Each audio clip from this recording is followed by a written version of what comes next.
할렐루야. 오늘도 우리를 신실하게 이 예배 가운데 불러주신 주님을 찬송합니다. 우리 이 시간 자리에 다 같이 일어나셔서 영과 진리로 살아계신 하나님 앞에 찬양하며 나아가기 원합니다. 주를 위한 이곳에, 주를 위한 이곳에 예배하는 자들 중에 주가 찾는 이 없어 주님께서 슬퍼하시네. 주님이 찾으시는,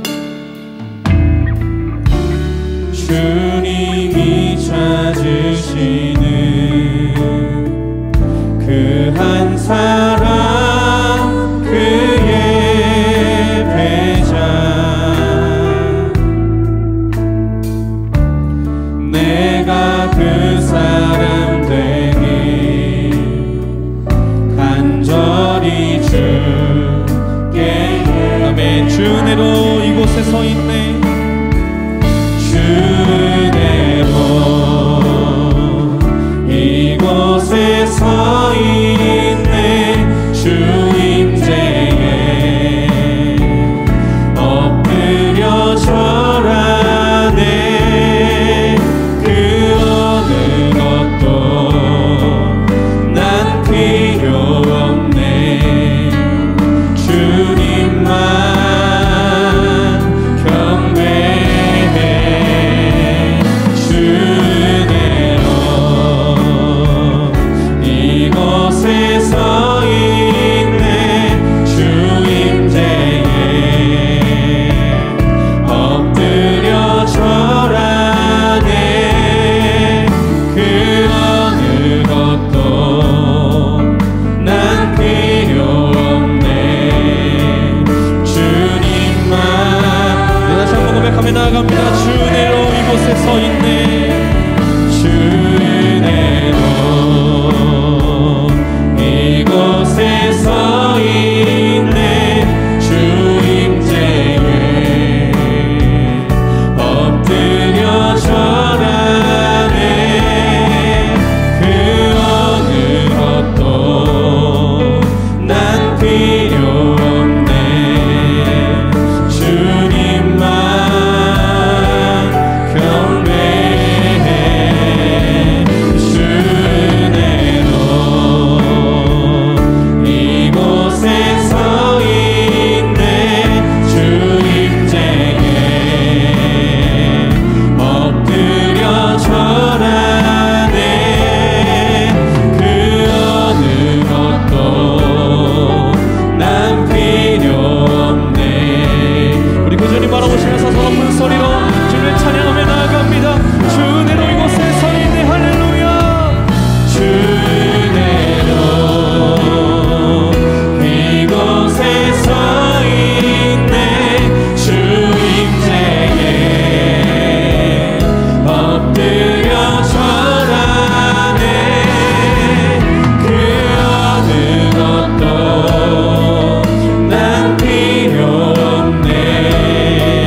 주님만 경배해. 주 은혜로 이곳에 서 있네. 주 임재에 엎드려 절하네. 그 어느 것도 난 필요 없네. 주님만 경배해. 예수께서 들으시고 그들에게 이르시되 건강한 자에게는 의사가 쓸데없고 병든 자에게라야 쓸데가 있느니라. 나는 의인을 부르러 온 것이 아니요 죄인을 부르러 왔노라 하시니라. 주님, 죄인인 우리를 불러주시고 그 은혜로 구원해주신 놀라우신 주님의 은혜를 찬송합니다. 주님, 우리를 자녀 삼으신 놀라우신 아버지 하나님, 그 주님 바라보며 오늘 우리의 모든 마음을 다한 예배를 드리오니 찬양받아 주시옵소서. 높여드립니다. 감사드리며 예수님의 이름으로 기도합니다. 아멘. 할렐루야. 하나님께 영광 박수로 찬양하며 나아갑니다. 아멘. 주님을 찬송합니다. 죄에서 우리를 자유케 하신 주님, 그 십자가의 능력으로 우리를 품어주시는 신실하신 주님의 찬양을 다 찬양하며 나아갑니다. 할렐루야. 함께 고백합니다. 죄에서 자유를 얻게 하는 보혈의 능력, 주의 보혈, 시험을 이기는 승리되니 참 놀라운 능력이 육체의 정욕을 이기니 보혈의 능력, 주의 보혈, 정결한 마음을 얻게 하니 참 놀라운 능력이로다. 주의 보혈 능력이 또다. 주의 피 믿으오. 주의 보혈 그 어린 양의 매우 귀중한 피로다. 할렐루야. 눈보다 더 희게 밝히는 것, 눈보다 더 희게 밝히는 보혈의 능력, 주의 보혈, 부정한 모든 것 밝히시니 참 놀라운 능력이. 구주의 복음을 전할 제목, 구주의 복음을 전할 제목, 보혈의 능력, 주의 보혈, 날마다 나에게 찬송 주니 참 놀라운 주의 보혈 능력이 또다. 주의 보혈 능력이 또다. 주의 피 믿으오. 주의 보혈 그 어린 양의 매우 귀중한 주의 보혈, 주의 보혈 능력이 또다. 주의 피 믿으오. 주의 보혈 그 어린 양의 매우 귀중한 피로다. 할렐루야. 예수 그리스도 보혈의 그 능력을 찬송합니다. 할렐루야.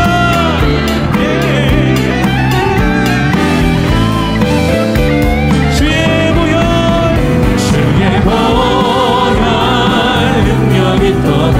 주의 피 믿으오. 주의 보혈 그 어린 양의 매우 귀중한 피. 목소리로 주의 보혈, 주의 보혈 능력이 또다. 주의 피 믿으오. 주의 보혈 그 어린 양의 매우 귀중한 마지막으로 주의 보혈, 주의 보혈 능력이 또다. 주의 피 믿으오. 주의 보혈 그 어린 양의 매우 귀중한 피로다. 주님 우리를 구원하신 놀라운 주의 사랑을 찬송합니다. 십자가에서 우리를 불러주신 놀라운 그 주님의 사랑, 우리를 구원하신 예수 그리스도의 놀라운 보혈의 능력을 찬송합니다. 주님 영광과 존귀와 찬송 받으시옵소서. 할렐루야. 우리 하나님께 영광스러운 찬양하며 나아갑니다. 아멘. 우리 계속해서 주님을 찬양합시다. 할렐루야. 그 은혜를 베풀어 주시는 신실하신 주님, 놀라우신 주님을 찬송합니다. 주 신실하신 놀라워, 주 신실하신 놀라워, 죄인의 마음 흔드네. 자비의 물가로 인도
기억하소서.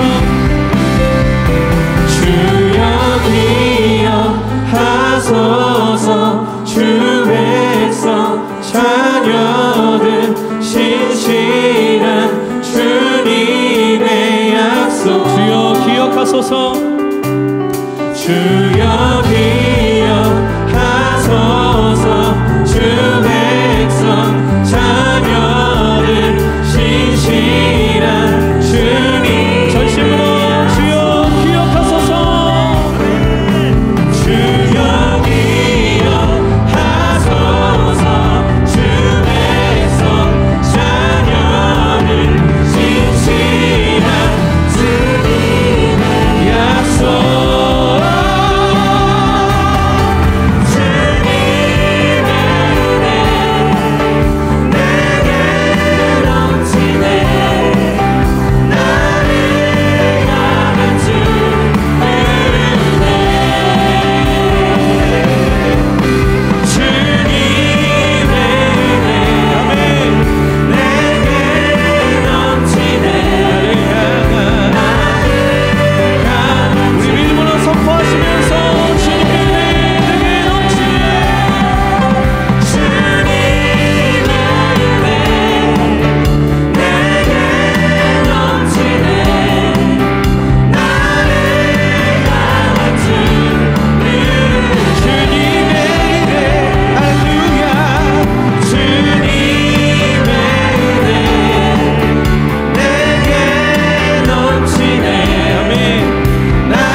우리 자리에 앉으셔서 살아계신 그 주님 바라보며 찬양하기 원합니다. 우리의 치유자가 되시는 하나님, 놀라우신 주님의 이름을 우리 바라보시면서 함께 고백하기 원합니다.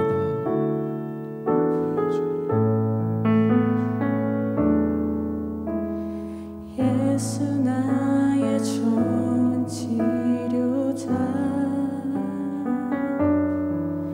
그의 눈이 머무는 곳은 나의 슬픔과 고통, 고개 들어 그의 눈을 볼 때에 난 알았네. 예수 나의 좋은 치료자. 예수 나의 좋은 치료자. 예수 나의 좋은 치료자.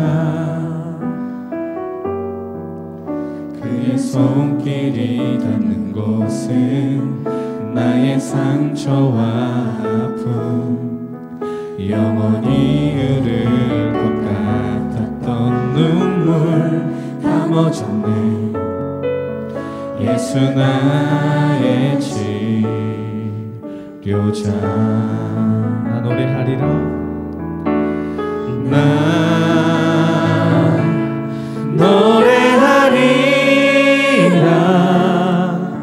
전한 나를 돌아보신 구세주를 찬양해. 하늘 닿는 곳까지 내 손 들리라. 예수 나의 치료자.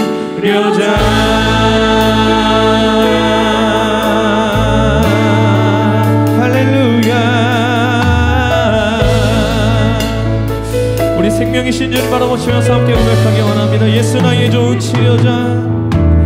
예수 나의 좋은 치료자. 그의 눈이 머무는 곳은, 그의 눈이 머무는 곳은 나의 슬픔과 고통, 고개를 들어 그의 눈을 볼 때에 난 알았네. 예수 나의 좋은 치료자. 예수 나의 좋은 치료자. 예수 나의 좋은 치료자 그의 손길이 닿는 곳은 나의 상처와 아픔 영원히 흐를 것 같았던 눈물 다 멎었네 예수 나의 치료자 난 노래하리라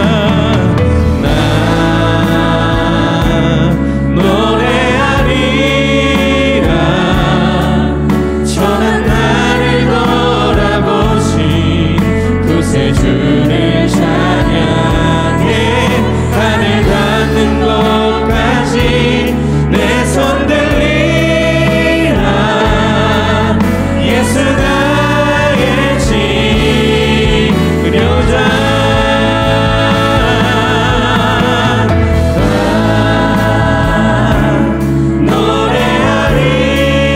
노래하리라 선한 나를 돌아보시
자녀로 삼아주신 하나님의 놀라운 사랑, 나를 죽음에서 건져주셔서 사망 가운데 죽을 수밖에 없던 우리를 건져주셔서 생명으로 옮기신 주님의 그 은혜를 오늘 바라보니 우리에게 아버지 하나님 그 놀라운 은혜, 그 생명, 그 사랑으로 오늘 예배 가운데 주님 가득히 부어주시고 채워주시옵소서. 우리 전심으로 주님께 정성으로 기도하며 나아갑니다. 오 주님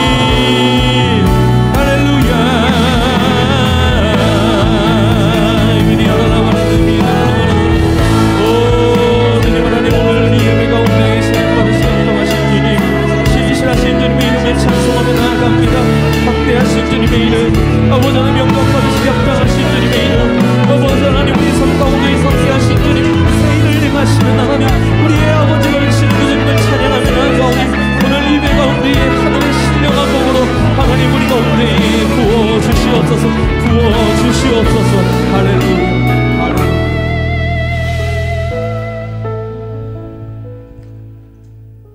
예수께서 이르시되 할 수 있거든이 무슨 말이냐, 믿는 자에게는 능히 하지 못할 일이 없느니라 하시니. 마가복음 9장 23절. 언약을 지켜주시는 창조주 하나님, 오늘도 코로나 상황 속에서 대면 예배를 갈망하며 영상 예배를 허락하신 하나님을 찬양합니다. 비록 영상으로 드려지는 예배지만 장소가 어디든지 하나님께 신령과 진정으로 예배하는 자리가 곧 하나님이 가장 기뻐하시는 예배 자리임을 믿사오니 각 처소에서 예배드리는 모든 믿음으로 사는 교회의 성도들을 기억하여 주시고 말씀의 은혜를 푹 채워 주옵소서. 지난 한 주간을 돌아봅니다. 입술로는 날마다 말씀을 사모한다 하고 기도도 드렸지만 돌이켜보면 먼저 하나님 나라와 의를 구하지 않았고 또한 행함이 없이 세상을 탐욕하며 외식하는 자로 살았음을 회개합니다. 이웃을 사랑하기보다 저희 자신을 먼저 사랑했고 복음의 은혜를 받은 자로 온전히 복음을 전하지 못했습니다. 그럼에도 오늘 이 시간 예배의 자리로 초청하여 주셔서 말씀의 양식을 통해 새롭게 하실 하나님께 찬양과 감사를 올립니다. 믿음으로 사는 교회를 위해 기도합니다. 저희들의 시선이 눈앞에 빈 좌석을 바라보지 않게 하시고 믿음의 눈을 들어 하나님께서 주신 비전을 따라 저 벽 너머에 있는 세상의 수많은 믿지 않는 영혼들을 긍휼히 여기시는 주님의 눈으로 보게 하옵소서. 그리고 그들을 향한 하나님의 사랑을 전하는 참된 하나님의 교회로 세워주시기를 기도합니다. 믿음으로 사는 교회와 성도들이 믿음의 선한 싸움을 싸우려 할 때에 온갖 탐욕과 물질 만능주의, 인본주의를 가장하여 타락하고 있는 세상을 향하여 담대히 복음을 전하는 곳마다 하나님의 능력이 함께 하시기를 간절히 기도합니다.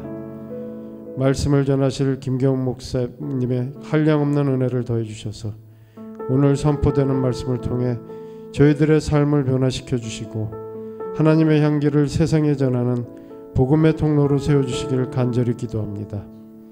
찬양대의 아름다운 찬양과 연주를 홀로 기쁘게 받으시옵고 예배를 위해 헌신하는 성도들을 기억해 주셔서 하나님의 크신 은총을 주시기를 기도합니다. 모든 예배 시간을 주관하여 주시길 길이요 생명이신 예수님 이름으로 기도합니다. 아멘.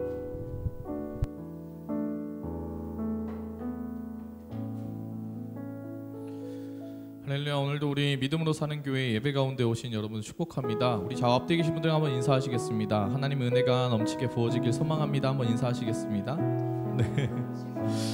네, 정부가 공식적으로 이제 발표를 하는 바람에 비대면 예배가 1월 말까지 예배가 비대면으로 드려지게 됩니다.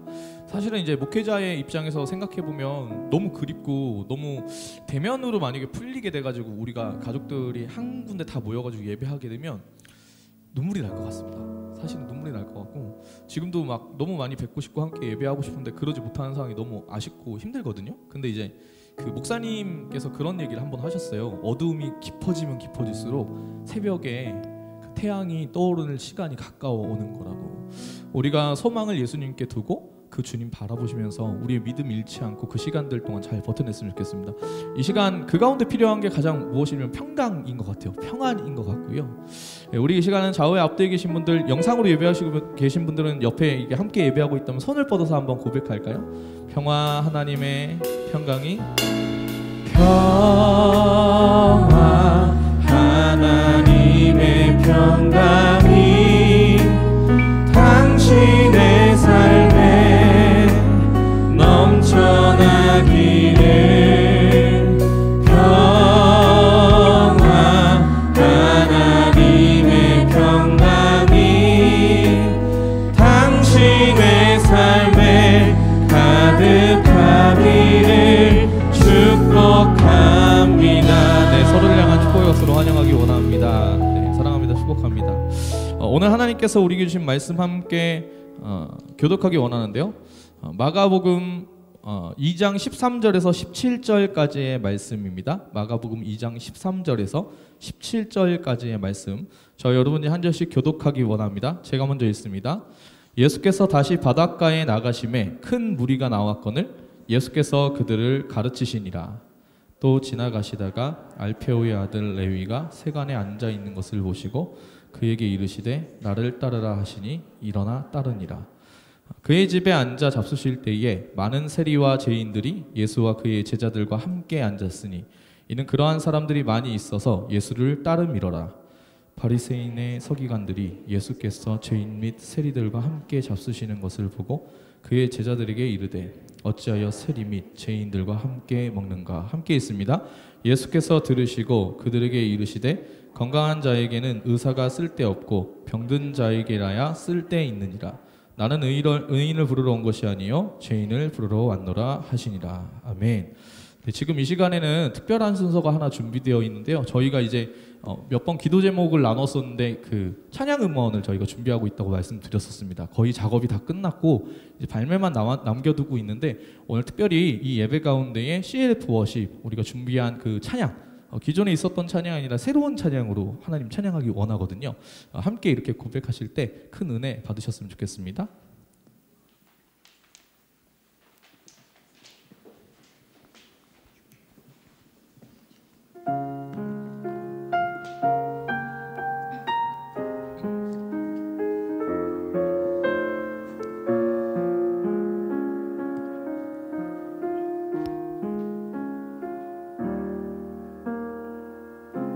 간절히 기도합니다. 가만히 기다립니다. 주님의 뜻을 구하며 먼저 앞서가지 않고 먼저 계획하지 않고 주 음성 기다립니다.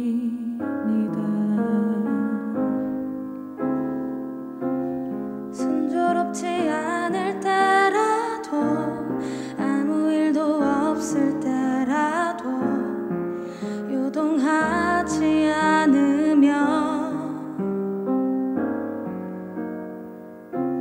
생각처럼 되지 않아도 주님 손에 내가 있음을 알기에 잠잠히 주 보내. 나 세상의 것을 다 버리고 나 오직 하나님을 선택하리. 나 사람들에게 보이려 하지 않고 나 오직 하나님 눈에 들길 원하네.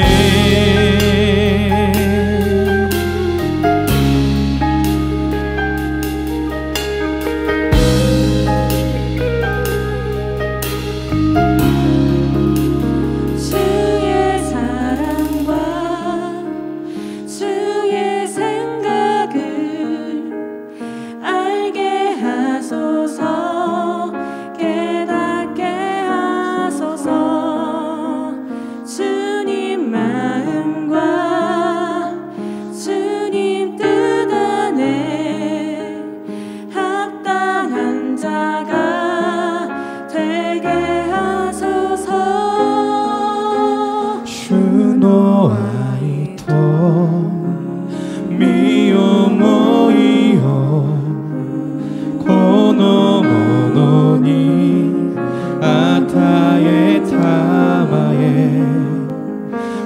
心にかなうものに作り変え主の御手で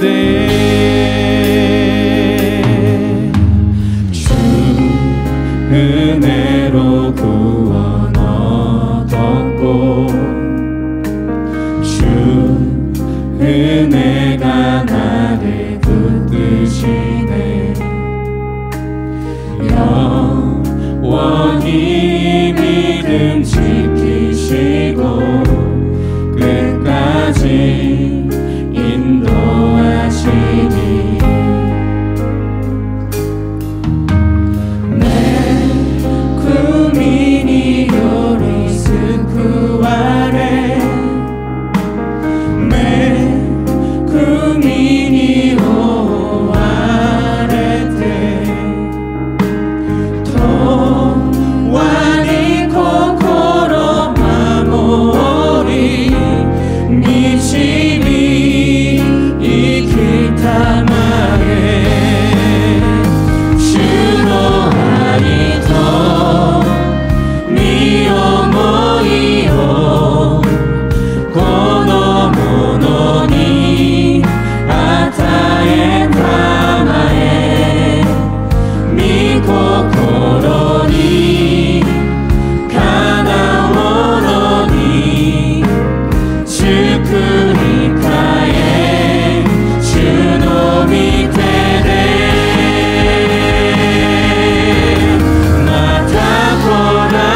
마타코라레루오 예수와와가 기본 요로코미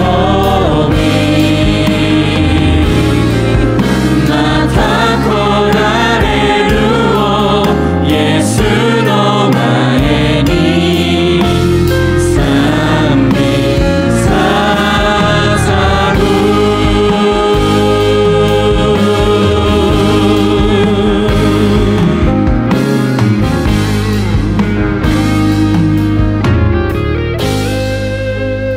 주의 사랑과 주의 생각을 알게 하소서 깨닫게 하소서 주님 마음과 주님 뜻 안에 합당한 자가 되게 하소서.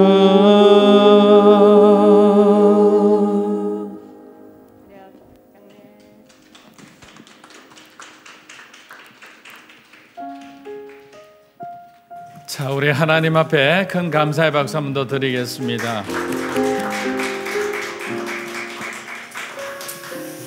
하나님께서 믿음으로 사는 교회에게 일본 교회를 섬길 수 있는 특별한 은혜를 주셨는데 많은 분들의 기도와 또 후원과 또 이렇게 재능 기부를 통해서 이렇게 아름다운 두 곡이 탄생이 되었습니다. 또 우리 탁월한 또 작곡가인 우리 주원자매가 많은 기도 가운데 또 아름다운 곡을 만들어 주었고 또 그 곡을 또 일본 현지에 있는 우리 동역자들이 또 아름답게 번역을 해서 이 곡이 나오게 된 것 같습니다. 그래서 앞으로 저희가 한국교회에서뿐만 아니라 특별히 이제 일본의 이 곡들이 많은 교회가 불려지기를 그렇게 소망하는 마음으로 기도하고 있습니다. 여러분들이 기억해 주시고 함께 동참해 주시면 좋을 것 같습니다. 저희가 일본 선교 나중에 코로나로 인해서 닫혔던 길이 열리게 되면 얼마나 또 이렇게 저희가 가면서 섬길 수 있는 그런 귀한 시간들이 찾아오겠습니까? 그날을 기대하면서 우리가 함께 나아갔으면 합니다. 교회 소식 우리 조금 전해드리겠습니다. 자, 올해부터 저희가 믿음의 선한 싸움을 싸우자라는 것은 교회의 영적인 하나의 표어입니다. 기준이죠. 방향입니다. 그러면 실천 과제가 있는데 그 실천 과제가 뭐냐면 진짜가 됩시다라는 겁니다. 우리 모두 진짜가 됩시다. 이것이 우리 1월부터 시작하는 영성 캠페인입니다. 그래서 여러분들이 수요 예배를 통해서 계속 이 말씀은 전해지고 또 모든 말씀에 이 진짜가 되자라는 이 메시지가 항상 녹아들기 위해서 목회자들이 먼저 솔선해 나가기를 원합니다. 그래서 우리 삶 가운데 혹시라도 우리 안에 정말 가짜로서 이렇게 진짜처럼 있는 부분들이 있다면 이렇게 다 제거하고 새롭게 되는 그런 은혜로운 시간이 될 수 있도록 여러분들이 함께 우리가 달려가면 좋을 것 같습니다. 대면 예배가 재개가 되기는 합니다. 18일부터. 그런데 좌석의 10%밖에 되지 않기 때문에 정말 우리 오프라인에서 꼭 예배를 드리고 싶은 분들이 있다면 우리 간사님이나 우리 오일기 목사님께 연락을 주시면 우리가 이 자리에서 함께 저희 좌석의 10% 내에서 예배 인원을 제한하고 위해서 함께 예배를 드릴 수 있을 것 같습니다. 그리고 큐티는 이제 늘 강조하지만 우리 믿음으로 사는 교회도 양날개는 큐티와 1대1입니다. 그래서 여러분들이 매주 예전에는 예배 끝나고 큐티하면서 사실 일주일 동안에 쌓여 있는 것을 함께 신앙생활하는 사람들하고 이렇게 나누고 했었는데 이제 그럴 기회가 없으니까 굉장히 답답함을 많이 느끼리라 생각합니다. 그렇지만 매일매일 큐티하는 것이 중요합니다. 그래서 여러분들이 큐티 나눔하는 카톡방을 통해서 계속 집중해서 여러분들의 깨달음을 다른 사람 깨달음을 이렇게 듣기만 하면 안 되고요. 여러분들이 짧게라도 나눠주시기를 부탁드립니다. 2월 설립 예배는 2월 21일 1주년 2월 21일 주일날 우리가 드리게 되는데 저희가 이제 오늘교회 담임 목사님을 모시고 지금까지는 할 예정인데 현재 상황으로 보니까 이제 코로나에 따라서 좀 변수가 생길 수도 있을 것 같습니다. 그렇게 되면 아마 영상으로 대체한다든지 오시는 분들도 조금 많은 분들이 오시지 못할 수도 있으니 코로나 상황을 놓고 여러분들 한번 기도해 주시면 좋을 것 같습니다. 선교헌금 작정과 기부금 영수증 안내는 주보 내용을 좀 참고해 주시면 좋을 것 같습니다. 우리 짧게 기도하겠습니다. 하나님, 오늘도 주님의 말씀을 기대합니다. 사랑하는 모든 성도들의 마음 가운데 예수님의 은혜로 채워 주시옵소서. 예수님의 이름으로 기도합니다. 아멘. 오래전 집을 나간 딸을 찾는 그 엄마의 얘기가 화제가 된 적이 있습니다. 사랑하는 딸은 고등학교 들어오면서부터 방황이 심해졌고 뭔가 불만이 쌓이면 그것을 해결하지 못하고 가출을 하는 일이 잦아졌습니다. 엄마가 딸을 놓고 눈물로 기도했지만 딸의 상태는 점점 나빠져만 갔습니다. 그러던 어느 날 다시 딸이 가출을 한 거죠. 이번엔 그 기간이 길어지자 엄마의 마음이 불안해지기 시작했습니다. 보통은 가출을 해도 2, 3일이면 집으로 돌아오던 딸이었는데 일주일이 넘고 2주일이 넘어가자 엄마는 딸을 찾아 나서기로 결정했습니다. 그동안 친한 친구들과 몰래 통화를 하면서 딸의 행방을 늘 수소문하고 알고 있었기 때문에 안심을 하고 있었는데 이제는 그 친구들조차도 딸의 행방을 알지 못했기 때문입니다. 어렵게 경찰서로 간 엄마는 실종자 전단지를 만들어 잃어버린 딸을 찾는다는 전단을 번화가와 유흥업소 그 벽보에 붙이기 시작했습니다. 그런데 전단지를 본 사람들은 하나같이 다 의아하게 생각했습니다. 경찰관들도 이렇게 해서는 찾기 힘들다고 조언을 할 정도였습니다. 하지만 엄마는 그들의 말을 듣지 않고 자신의 생각대로 딸을 향한 엄마의 사랑을 호소하는 그 글을 적어 배포했습니다. 그리고 다시 2주 정도가 지났을까요? 딸에게서 극적으로 연락이 왔고 엄마는 딸이 있는 곳으로 달려가 딸과 극적으로 상봉을 하게 됩니다. 엄마는 아무 말 없이 그냥 딸을 안아주고 그를 품어주었습니다. 그런데 딸을 찾았다는 소식을 들은 경찰관과 그리고 주변의 가족들은 한편으로는 놀라면서 그제서야 고개를 끄덕이며 딸을 향한 엄마의 깊은 사랑을 깨닫게 된 것입니다. 왜냐하면 딸을 찾는 전단지에는 딸의 얼굴이 아니라 바로 엄마의 얼굴이 실려져 있었던 겁니다. 엄마는 딸을 끝까지 지키고 보호해주고 싶었던 겁니다. 가출 소녀란 말을 듣지 않게끔 자신이 딸의 수치를 대신하여 사랑하는 딸을 지켜주고자 했던 그 엄마의 마음이, 엄마의 진심이, 엄마의 참사랑이 방황하던 딸의 마음을 움직였던 겁니다. 사랑하는 여러분, 우리 예수님도 저와 여러분의 죄로 인한 수치와 부끄러움을 모든 것을 지시고 십자가에서 죽으셨습니다. 하나님은 절대로 당신의 자녀들을 비난하지 않으세요. 끝까지 저와 여러분의 죄와 허물을 품고 십자가에서 죽으셨기 때문입니다. 예수님이 이 땅에 오셔서 하신 일이 뭡니까? 하나님의 자녀를 치유하셨잖아요. 그들을 회복시키셨잖아요. 그들에게 생명의 길, 구원의 길로 가는 길을 가르쳐 주신 거예요. 그렇게 하나님의 자녀된 저와 여러분이 하나님 앞에서 무엇을 부끄러워하겠습니까? 이미 저와 여러분의 모든 것을 알고 있는데 부끄러워할 필요가 없는 거죠. 오히려 우리는 오늘도 그리스도의 은혜만을 우리가 의지해서 당당하게 하나님 앞에, 아버지 앞에 나아가는 자녀들처럼 그렇게 나아가는 겁니다. 여러분, 자녀들이 얼마나 자기들이 잘못해놓고도 당당하게 뻔뻔하게 그렇게 부모들 앞에 자신의 생각과 주장들을 펼칩니까? 때로는 서운하기도 하고 그냥 실망스럽기도 하지만 그게 자녀인 것 같아요. 하나님도 저와 여러분이 때로는 뻔뻔하지만 그 부모의 울타리를 떠나지 않고 주님 앞에 머물러 있는 것 자체만으로도 하나님은 우리를 사랑할 겁니다. 하나님의 은혜 가운데 머무르는 그 은혜에 감사하는 저와 여러분이 되시기를 주의 이름으로 축복합니다. 자, 오늘 마가는 그 첫 시작을 세리 출신의 레위 마태를 예수님께서 제자로 부르시는 이 장면으로 시작을 하고 있습니다.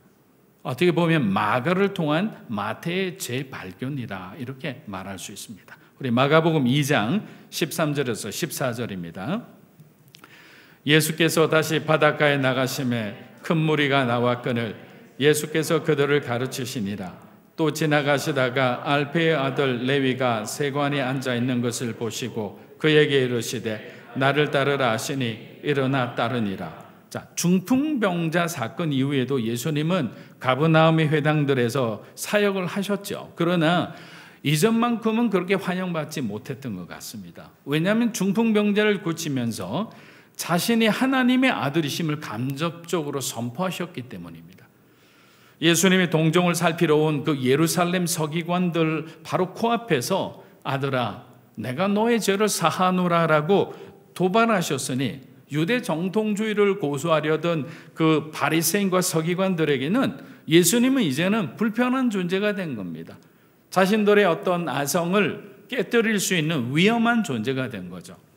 하지만 예수님은 이미 몇 개월 전에 유대인의 최고 통치 기관인 그 산헤드린 공회원이었던 이 니고데모와의 만남을 통해 유대 정통주의의 허상을 이미 모두 파악하고 계셨던 겁니다. 니고데모라는 사람조차도 거듭난다는 말에 대해서 거듭나야 한다는 예수님의 말을 이해하지 못하고 있었기 때문입니다.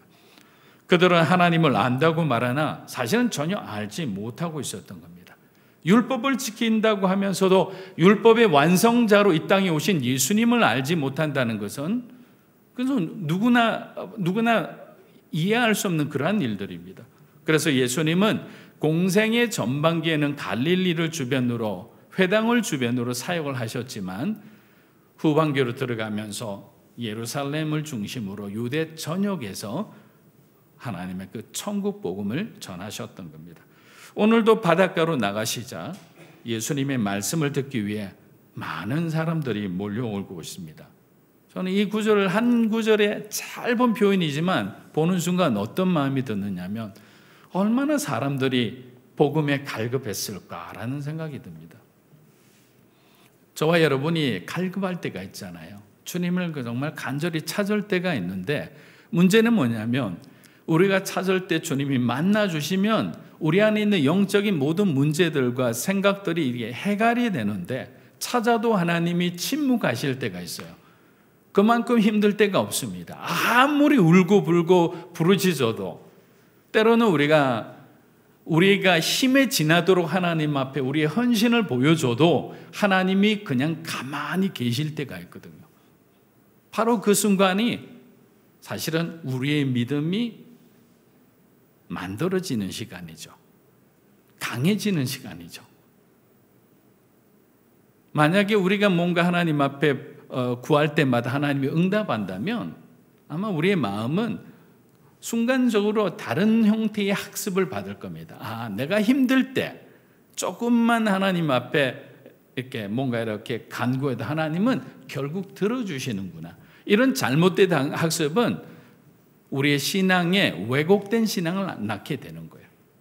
하지만 하나님은 그럼에도 불구하고 저와 여러분이 가야 할 길, 있어야 할 길을 말씀을 통해 항상 비추어 보여주시는 신실한 좋으신 하나님이시라는 겁니다. 그런 좋으신 하나님이 저와 여러분의 가정의 주인 되시기를 주의 이름으로 축복합니다. 저는 가끔씩 이런 상상을 또 해봅니다. 만일 저와 여러분이 오병이어의 현장에 있었던 유대인이었다면 그럼 우리는 어떤 마음으로 주님을 따랐을까? 베드로처럼 마지막 결정적인 순간에 주님을 부인하지 않고 순교의 각오로 끝까지 여러분의 믿음을 지킬 수 있을 거라 생각하십니까? 처음에는 아무런 의심도 하지 않고 베드로가 고백한 것처럼 주는 그리스도시요 하나님의 아들이십니다라고 믿었는데 너무도 많은 사람들이 예수님의 과거와 오늘을 부정적으로 얘기하기 시작하자 그러한 말들에 우리 자신들도 잘못 부하내동해서 예수님을 등지고 돌을 던지는 신앙적 배신을 하지는 않는지. 사랑하는 여러분, 우리들의 신앙에 있어서 어떻게 보면 가장 중요한 것은 정말 예수님의 공생애와 십자가가 저와 여러분의 신앙에 어떻게 연결되느냐라는 겁니다. 말씀이 여러분의 삶 가운데 연결이 될 때, 말씀이 여러분의 말과 행동과 연결될 때 우리는 진짜가 되는 거예요. 그런데 그 말씀이 연결되지 않고 생각 따로 신앙 따로 행동 따로 아무런 기적과 변화는 일어나지 않는 거예요. 일어날 것처럼 기대하지만 일어나지 않는 거예요. 진짜 크리스찬은 우리의 말과 행동과 신앙이 일치하는 사람인 겁니다. 지금 마가복음 2장 13절의 배경이 되는 곳은 어디입니까? 마가는 예수님이 갈릴리 바닷가를 거닐고 있다고 지금 표현을 하고 있습니다. 그럼 갈릴리 바닷가라면 얼마지 않아 우리가 1장에서 비슷한 모습을 우리가 목격한 적이 있습니다. 바로 예수님께서 베드로와 안드레를 부르실 때도 갈릴리 호숫가에서 부르셨잖아요. 마찬가지로 가버나움의 세금 징수원으로 근무하던 레위 마태를 예수님은 갈릴리 바닷가에서 다시 부르고 계시는 겁니다. 당시 세리들은 로마 제국의 명령에 따라 어떤 전쟁 물자를 만드는 재원을 충당하기 위해서 사실 굉장히 식민지에게 사람들에게 과도한 세금을 매겼습니다. 하지만 자기들이 욕을 먹지 않기 위해서 세금 징수원은 그 나라 사람들을 고용했던 거예요. 굉장히 머리를 쓴 거죠. 그러니까 유대인 출신의 마태가 세리 징수원으로 하면서 자기들이 필요한 만큼의 세금을 걷고 나머지는 너희들이 가져라고 했기 때문에 이 세리들이 어마어마한 돈들을 착복하기 시작했던 겁니다. 정말 많은 재산을 축적한 사람들이 많았습니다. 당연히 자신이 일한 수확의 많은 부분을 세금으로 뜯기게 되니까 사람들이 그들을 좋아할 리가 없습니다. 원수 같은 존재가 되는 거예요. 마태는 돈은 많았을지 몰라도 사실은 무척 외로운 사람이었습니다. 같은 동족들로부터 죄인과 같은 취급을 받았죠. 어떠한 유대 공동체 안에 공적인 모임에 세리가 참가하는 법은 없는 거예요. 거의 동일한 죄인과 같은 취급을 받았습니다. 병으로 말하면 문둥병자 취급을 받았던 거죠. 그런 마태를 예수님은 단 한 번의 명령으로 그를 복음의 중심으로 초청하신 것입니다. 저는 이 말씀을 준비하면서 마태는 준비된 사람이다라고 말씀을 드리고 싶어요. 교회를 이렇게 섬기다 보면 사람들을 보잖아요. 그럼 준비된 사람들이 있어요. 지금 여러분의 모습을 보는 게 아니에요. 이 사람은 말씀을 들으면 하나님 앞에 귀하게 쓰임받을 중심이 있는 사람이구나. 마태는 바로 그런 사람이었죠. 마태의 지금 현재 현실을 보면 세리잖아요. 많은 사람들에게 그 수고한 모든 것을 어떻게 보면 강탈한 사람이에요. 그런데 그 사람이 나중에 주님의 12제자로 선택되어서 어마어마한 하나님 앞에 복음적 영향력을 끼칠 수 있는지 누가 알았겠습니까? 마태 자신도 몰랐을 거예요. 단 한 번의 말씀에 즉각적인 순종을 하는 사람은 아마 드물 겁니다. 마태는 예수님께서 딱 한마디 한 거예요. 모든 것을 버려두고 나를 따르라. 그런데 정말 그 시간에, 그 순간에, 그 자리에서 그 세리라는 어마어마한 황금알을 낳는 그 자리를 그냥 내려놓고 주님을 따릅니다. 그래서 우리는 마태가 누구인지 조금 연구해 볼 필요가 있는 것 같습니다. 그리고 마태의 순종을 알면 알수록 더욱더 우리 놀라지 않을 수가 없는 거죠. 사랑하는 여러분, 마태는 자신의 직업으로 인해서 유대 공동체 내에서 사람들로부터 보이지 않는 냉대와 차별과 미움을 받았던 사람입니다. 세리라는 직업은 어떻게 보면 자신의 자녀들에게조차도 인정받지 못하는 인기 없는 부끄러운 직업이었기 때문입니다. 그리고 세리라는 직업으로 돈은 많이 벌었어요. 집은 부자예요. 자기가 하고 싶은 거 다 할 수 있어요. 그러나 그의 인생은 불행한 거예요. 그렇잖아요. 세상적으로 성공한 사람들 집에 가보면 정말 우리가 가지고 싶은 그런 어떤 어마어마한 그런 어떤 좋은 그림도 있죠. 시설이 많잖아요. 그런데 그 집안에는 흐르는 그런 어떤 가정의 분위기는 냉한 거예요. 사랑이 없어요. 부부 간에도, 자녀 간에도, 부모 간에도. 마치 계약한 어떤 서로 다른 사람들이 그냥 이렇게 살아가는 듯한 그런 관계죠. 돈이 많고 명예가 많고 권력이 많으면 당연히 행복해야 되는데 그렇지 않다는 겁니다. 두 번째로 마태는 그의 내면에 아픔을 가진 사람이었습니다. 앞서 말씀드린 것처럼 마음에 공허함이 있었던 거죠. 물질이 쌓여지면 쌓여질수록 행복하고 편안한 것이 아니라 뭔가 허전한 거죠. 하나님만이 채울 수 있는 그 공간이 있는데 그 공간에 하나님이 안 계시니까 당연히 허전할 수밖에 없죠. 믿는 사람들에게 여러분들이 아무리 매일마다 여러분에게 좋은 음식, 정말 세상에서 제일 가는 그런 어떤 값비싼 그런 옷들이나 자가용을 준다 해도 저녁에 집으로 돌아가는 그 순간은 여러분은 홀로 되는 거예요. 가족과 함께 식사하는 자리에서 와글와글 하다가 여러분의 방으로 돌아가는 순간은 여러분은 혼자가 되는 거예요. 우리가 홀로 있을 때 느끼는 그 마음이 저와 여러분이 실질적으로 느끼는 행복감이라는 거예요. 떨어져 있지만, 가족과 떨어져서 혼자 있는 순간이지만, 정말 초가 삼간 같은 그런 정말 작은 방에서 여러분들이 홀로 머물더라도 우리 마음에 주님을 담고 있다면, 성령님이 그 순간에 저와 여러분의 마음을 채워주고 있다면 우리는 행복한 사람인 거죠. 세상의 기준과 가치로는 그런 행복을 찾을 수도 살 수도 없는 거예요. 마태는 어떻게 보면 하루하루 자기의 어떤 직업의 환멸을 느끼며 살아가고 있을 수도 있습니다. 그러나 이제 와서 어떤 다른 길을 찾을 수가 없잖아요. 저도 목회를 하다 보면 이제 지금 상황에서 내려놓고 싶은데 이러지도 저러지도 못한 상황 가운데 갈등하는 분들은 많이 봅니다. 내려놓게 되면 그 내려놓은 다음에 그 삶에 많은 어려움들이 예상이 되기 때문입니다. 그래서 그냥 버티기로 가는데 버티면 버틸수록 영혼이 서서히 죽어가는 거예요. 기쁨이 사라지는 거예요.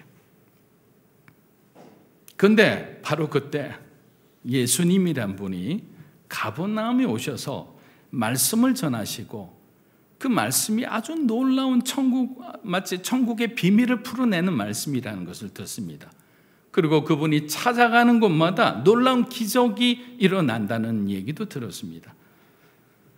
마태는 용기를 내서 예수님이 걸어가시는 곳, 무리들이 모이는 곳에 가서 감히 주님 근처에까지 가지는 못하고 무리들 바깥에서 기웃거리며 들려오는 그 작은 주님의 음성, 그 말씀을 듣기 시작하는 겁니다. 말씀을 듣기 시작하자 어느새 마태의 마음에는 자기 자신도 모르게 하나님의 말씀으로 가랑비에 옷이 젖듯이 채워지기 시작하는 거예요. 동시에 그의 믿음은 자라기 시작합니다. 그리고 어느 날 문득 이런 마음이 드는 거예요. 저분이시라면 소망이 없는 내 인생을 변화시켜 주시리라, 바꾸어 주실 수 있으리라는 그런 소망과 믿음이 생기는 거예요. 그리고 그러던 바로 어느 날 예수님께서 중풍병자를 고치신 후 갈릴리 바다 근처에서 복음을 전하시다가 마태가 근무하는 일하고 있는 세관 쪽으로 길을 돌려가시는 거예요. 여러분, 그 수가성 여인의 비밀에, 그 여인이 축복받은 비밀에 가장 중요한 것은 예수님이 하신 말씀보다도 예수님이 그 길을 선택하셨다는 거예요. 이 일이 있기 바로 전에 수가성 여인을 만나고 오신 거거든요. 자, 유대 땅에 있다가 갈릴리로 돌아오시는 길에 다른 사람들은 사마리아 땅을 거쳐 안 갑니다. 왜냐하면 사마리아는 이방인 중에서 이방인, 짐승보다 개보다 못한 민족으로 여겼기 때문입니다. 그런데 예수님은 사마리아 땅을 통해 가자고 말씀하신 거예요. 그 말씀에는 뭐가 있느냐면 수가성 여인을 만나겠다는 거예요. 이미 주님에는 이미 모든 계획이 서 있었던 거죠. 왜 예수님께서 하필이면 마태가 근무하고 있는 그 세관 쪽으로 방향을 트셨을까요? 오늘 마태를 부르시기 위한 겁니다. 여러분들이 세상 가까운 데서 어떠한 모습으로 살아가고 있는지 잘 모릅니다. 그러나 어느 순간 주님이 방향을 틀어 여러분의 가게에, 여러분의 사업터에, 여러분의 직장 가운데, 여러분의 인생 가운데 찾아오셨을 때, 그리고 마태에게 말씀한 것처럼 모든 것을 내려두고 나를 따르라는 그 말씀을 들었을 때 저와 여러분은 어떤 결정을 해야 될까요? 오늘 말씀의 포인트는 여기 있는 겁니다. 마태복음 9장 9절 우리 한번 읽어보겠습니다. 예수께서 그곳을 떠나 지나가시다가 마테라 하는 사람이 세간에 앉아 있는 것을 보시고 이르시되 나를 따르라 하시니 일어나 따르니라. 예수님은 마태에게 다른 말씀 하지 않으셨어요. 나를 따르라라고 짧고 간결한 명령어죠. 이 명령을 하신 거예요. 근데 이 따르라라는 이 명령어는 히브리 헬라어로 미완료형 동사입니다. 근데 이 미완료형 동사라는 이 말 한마디, 이 해석 하나로도 우리 제자의 삶을 살아가고자 하는 저와 여러분에는 묵직한 메시지를 주는 거예요. 그 말은 뭐냐면 한 번의 따름으로 족하지 않다는 거죠. 예수님의 제자가 되는 사람은 매일마다 주님을 따르는 삶이 되어야 된다는 거죠. 오늘 따른다고 하나님께서 그것으로 족하느냐? 아니죠. 내일은 또 세상을 따르고자 하는 욕망이 우리를 유혹하는 거예요. 계속적으로 우리의 육신을 쳐가면서 하나님의 은혜를 향해 주님이 원하시는 십자가의 길을 걸어가는 것이 참된 제자의 삶이고 우리가 말하는 진짜가 되는, 진짜 그리스도인이 되는 그러한 삶의 길이라는 겁니다. 그리고 마태는 예수님의 부르심에 어떤 변명도 주저함도 없이 바로 일어나서 그 자리에서 성큼성큼 걸어가기 시작합니다. 제가 마태가 주님의 그 말씀과 기적의 현장이 있었다고 확신한 이유가 바로 이 구절 때문이에요.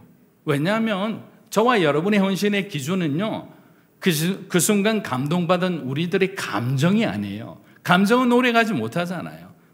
잘 아시잖아요. 손 들고 하나님 앞에 찬양하고 헌신하겠다고 선교대회 가서 일어섰던 분들 우리 가슴에 다시 한번 회개하세요. 왜냐하면 그 길로 가야 되는데 여러분 갈등하고 있잖아요. 그런데 그런 어떤 굳이 일어나지 않더라도, 손들지 않더라도 말씀을 통해서 하나님이 여러분의 삶의 사명에 확신을 준다면 상황과 환경과 사람은 문제가 되지 않는 거죠. 물론 힘들게 할 수 있어요. 비바람이 불면 가지는 흔들릴 수 있습니다. 그러나 뿌리 깊은 나무는 뽑혀지지 않는 거예요. 여러분의 인생이 흔들리고 인생이 뽑혀진다는 것은 내 믿음이 그만큼 뿌리 내지 못했다는 반증인 거예요. 마태는 작은 말씀을 사모하는 마음으로 들었을 때 어느 순간 준비가 됐을 때 예수님 마태에게 나타나셨고 그에게 콜링을 하셨고 그는 그 콜링에 즉각적인 완전한 순종을 한 거죠. 완전한 순종이 뭡니까? 시간의 순종도 중요하지만 동시에 내 소유에 대한 순종이 필요한 거예요. 여러분, 여러분의 물질은 여러분의 신앙을 말합니다. 이거는 그 성경에 있는 그대로예요. 왜냐하면 나는 포기하고 싫거든요. 내가 벌고 내가 노력해서 내가 얻은 물질이고 내가 얻은 권력이고 내가 얻은 명예라 생각하는데 그러는 순간 우리는 잘못된 선택을 할 수밖에 없습니다.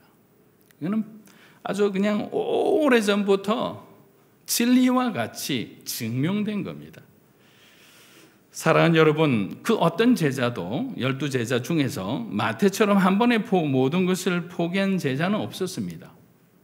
베드로와 안드레 그리고 야고보와 요한도 주님의 부르심을 받았죠. 하지만 그들은 마음만 먹으면 다시 일할 수 있는 어선들을 다 가지고 있었어요. 그리고 실제 어떻게 합니까? 예수님 십자가에서 돌아가신 후 제자들은 다 자기의 생업토로 뿔뿔이 흩어졌어요.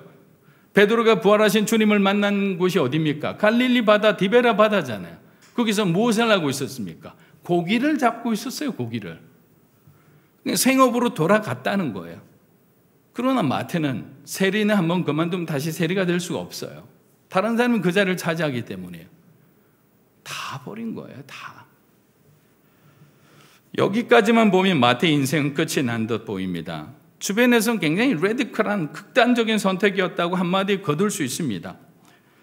하지만 마태는 하나를 완전히 포기하고 버림으로써 적어도 2가지 이상의 새로운 것을 얻을 수 있었습니다. 그 첫 번째는 뭐냐면 부정한 돈을 버림으로써 깨끗하고 거룩한 삶을 살 수 있게 된 겁니다.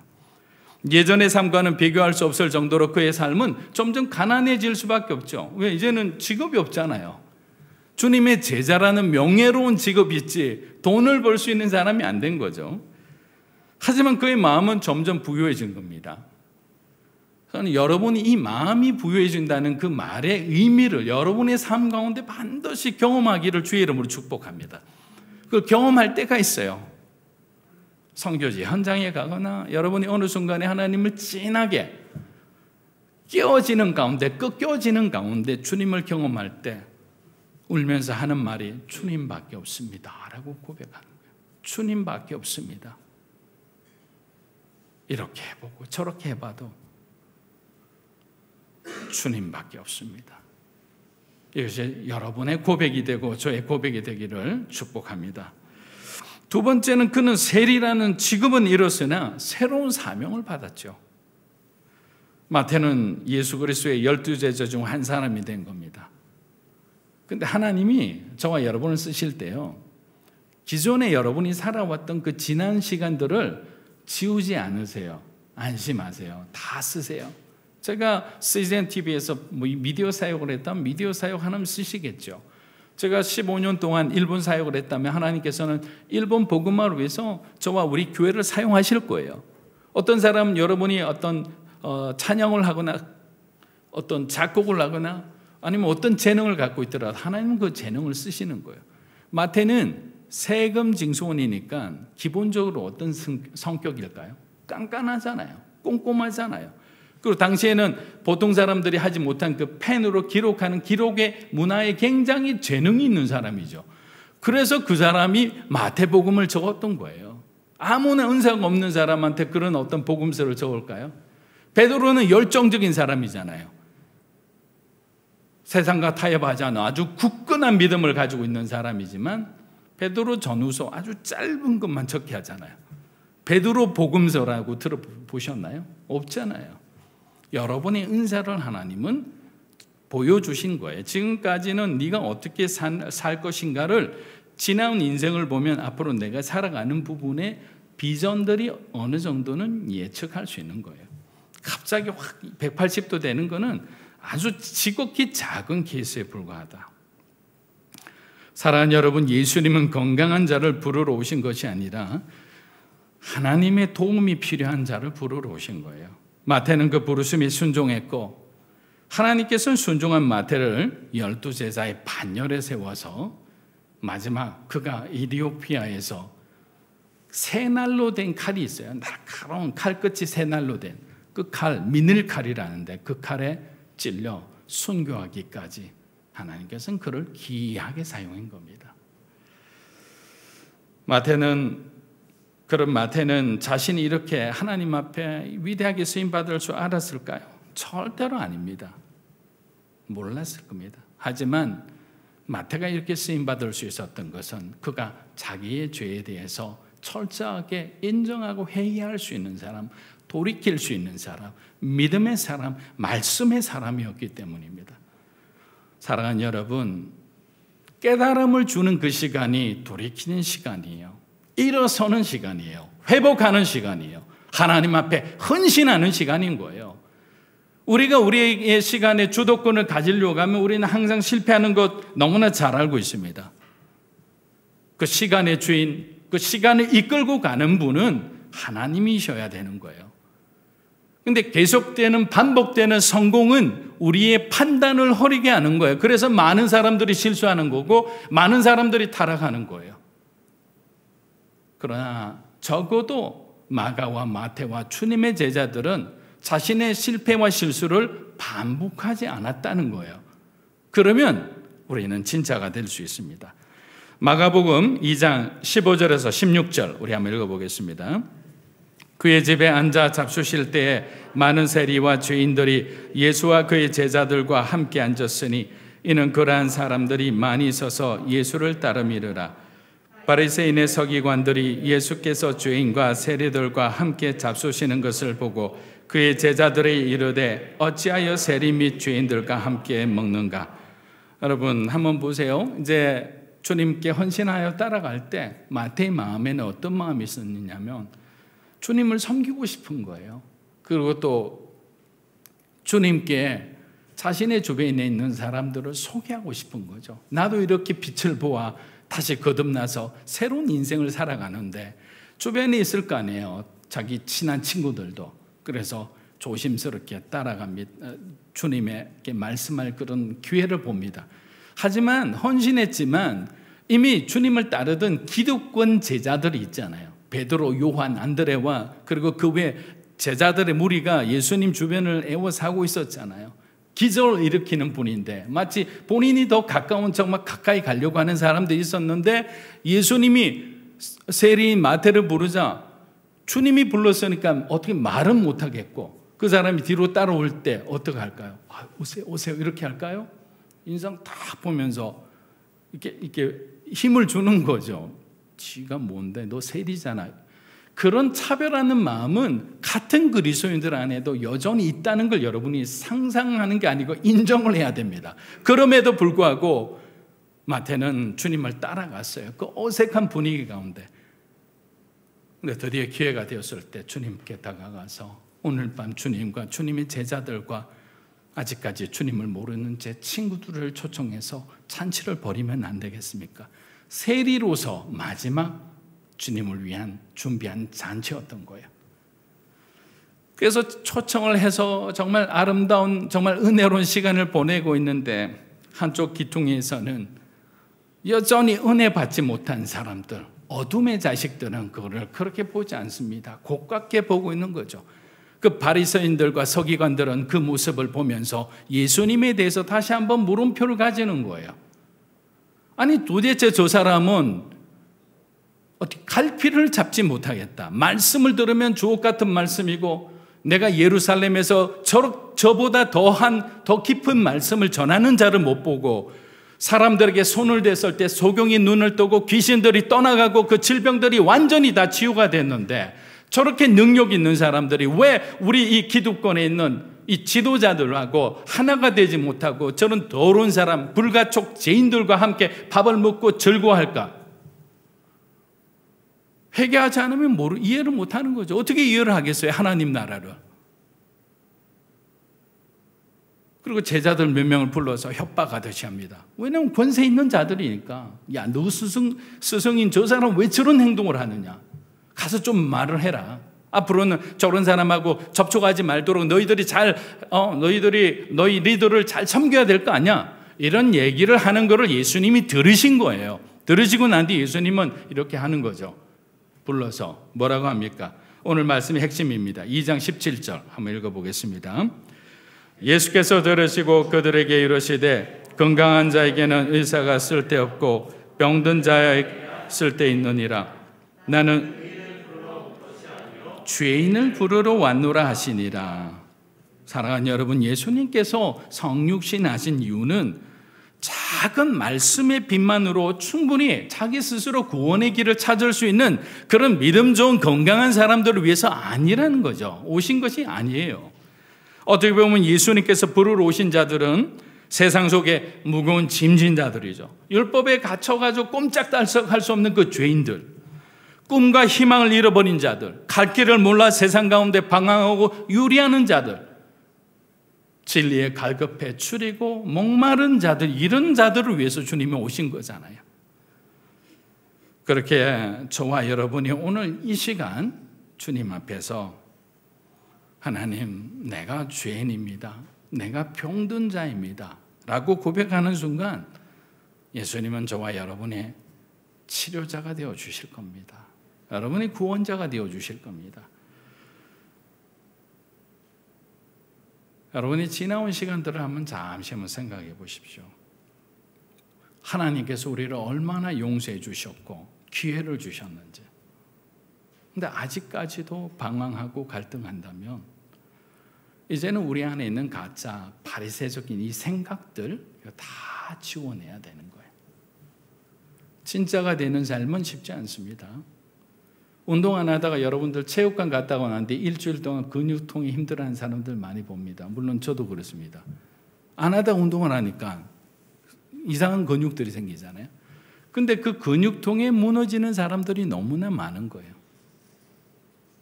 그 근육통은 성장으로 가는 하나님 주시는 훈련인 거예요. 끝까지 주님을 의지하고 참된 그리스도인으로 삶을 살아가기 원하는 여러분이 되기를 주님의 이름으로 축원합니다. 자, 우리 하나님 앞에 함께 찬양하면서 기도하며 나아가면 좋겠습니다. 알지만 그렇게 순종하지 못할 때가 많은 것 같습니다. 그러나 저와 여러분이 주님께 가면 우리를 새롭게 하시고 우리의 눈을 활짝 열어주시리라 믿습니다. 하나님 앞에 찬양하겠습니다. 주께 가오니 날 새롭게 하시고 주의 은혜를 부어주소서.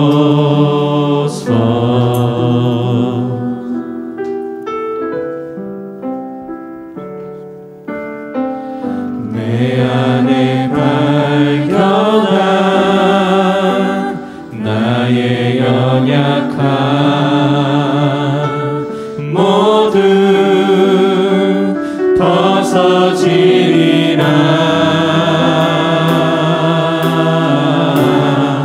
주의 사랑으로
앞에 함께 기도하며 나아갑니다. 저와 여러분의 연약함을 내려놓고 하나님께 기도했으면 좋겠습니다. 하나님, 우리는 마태와 같이 세상 가운데 세상을 바라보고 세상의 부와 명예와 권력이 좋아 그렇게 탐하고 살았습니다.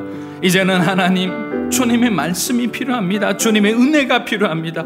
지금까지 살아왔던 그 모든 잘못된 삶의 가치관과 생각들을 내려놓게 하여 주시고 우리에게 남겨진 시간이 하나님 앞에 복된 시간이 되기 원합니다. 그리스도의 사랑과 긍휼과 자비를 우리 인생 가운데 베풀어 주시곤 합니다. 참된 하나님의 정말 은혜 받은 자로서의 합당한 삶을 살아가는 우리 가정과 우리 자녀가 될 수 있도록 주님 역사해 달라고 우리 통성으로 기도하며 나갑니다. 주여, 살아계신 아버지 하나님 감사합니다. 사랑하는 믿음으로 사는 위해 성공 한 분 한 분의 삶을 하나님 기억하여 주시옵나이다. 믿음의 삶이 되기 원합니다. 은혜 받은 자의 합당한 삶이 되기 원합니다. 이제는 더 이상 우리 생각대로 우리의 욕망대로 살아가지 않게 도와주시옵나이다. 하나님 앞에 죄인을 부르러 오신 우리 주님 앞에 우리가 병든 자이고 우리가 연약한 자이고 우리가 정말 우리 안에 있는 죄 우리가 정말 하나님 앞에 죄를 지은 죄인임을 고백하며 나가기 원합니다. 하나님 우리를 긍휼히 여겨주시고 나면 우리의 삶의 자리를 다시 한번 하나님 회복시켜 주시옵소서. 우리의 마음과 생각을 회복시켜 주시고 나면 우리 하나님 생각을 회복시켜 주시옵소서.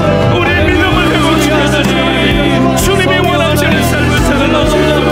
하나님 우리를 붙들어주시고 나면 우리 자녀들의 삶을 붙들어주시고 그들의 미래를 하나님 인도하여 주시옵소서.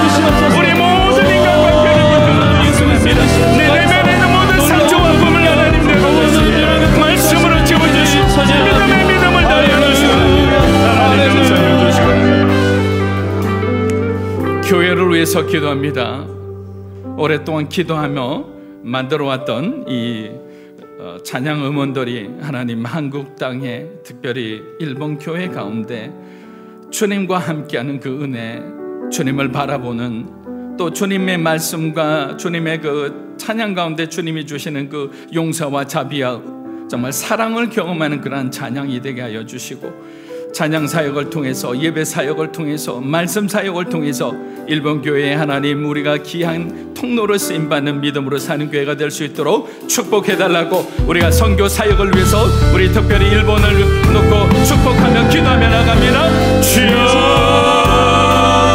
살아계신 아버지 하나님 앞에 감사와 영광과 존귀를 드립니다. 믿음으로 사는 교회를 하나님의 땅 가운데 세워주시며 감사합니다.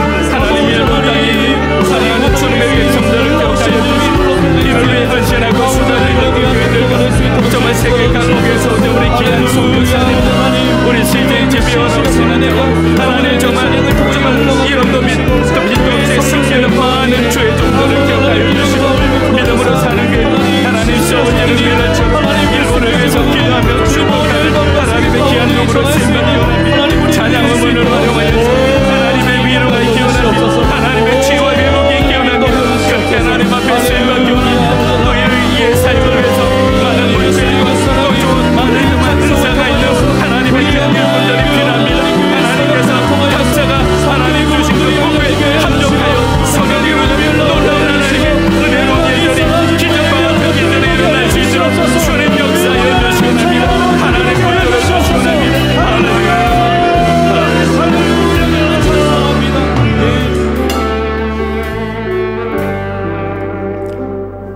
하나님께서 이 나라의 민족을 기억하여 주시고 갈라진 백성들의 마음이 말씀 안에서 그리스도의 사랑 안에서 하나 될 수 있도록 축복하여 주시옵소서.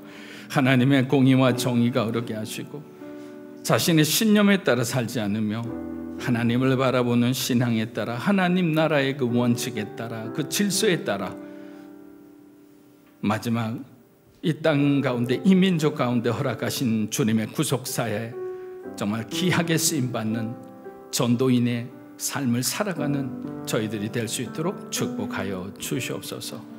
감사드리며 예수님의 이름으로 기도합니다. 아멘. 우리 자리에 일어나셔서 봉헌하겠습니다.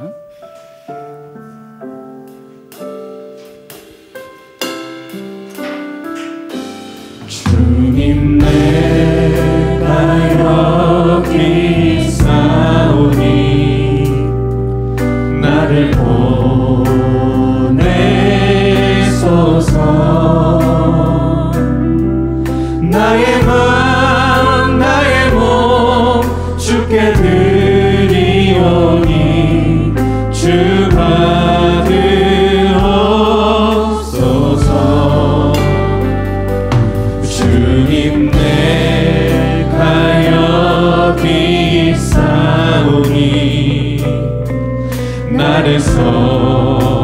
주소서.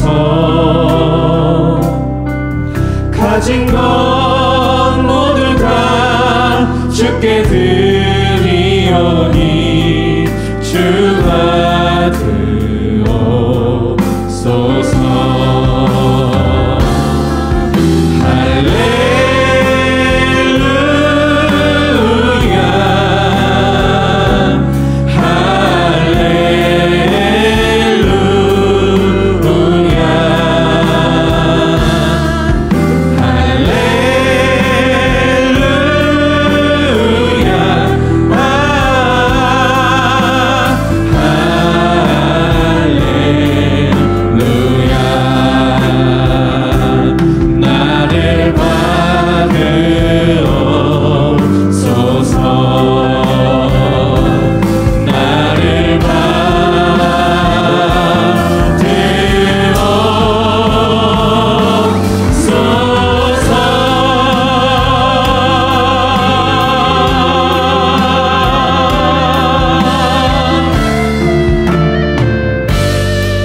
주님께서 우리 삶의 현장에서 땀을 흘리고 일할 수 있도록 은혜 주심을 늘 기억하며 살아가기 원합니다.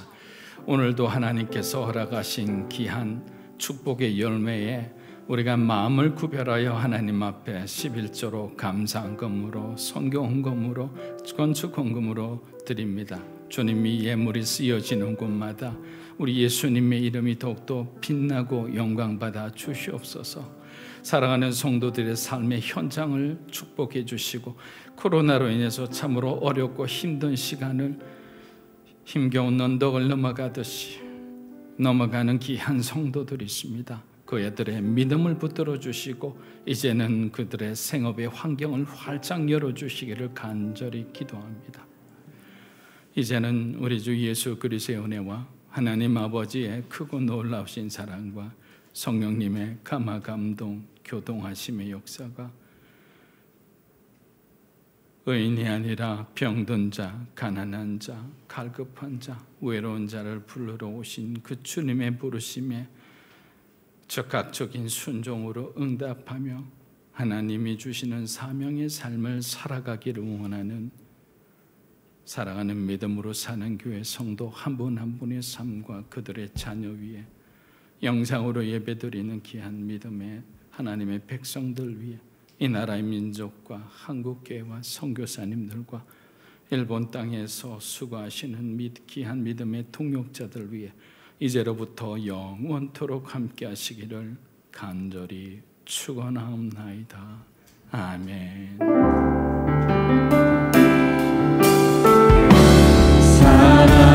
살아계신 주 나의 참된 소망 걱정 근심 전혀 없네.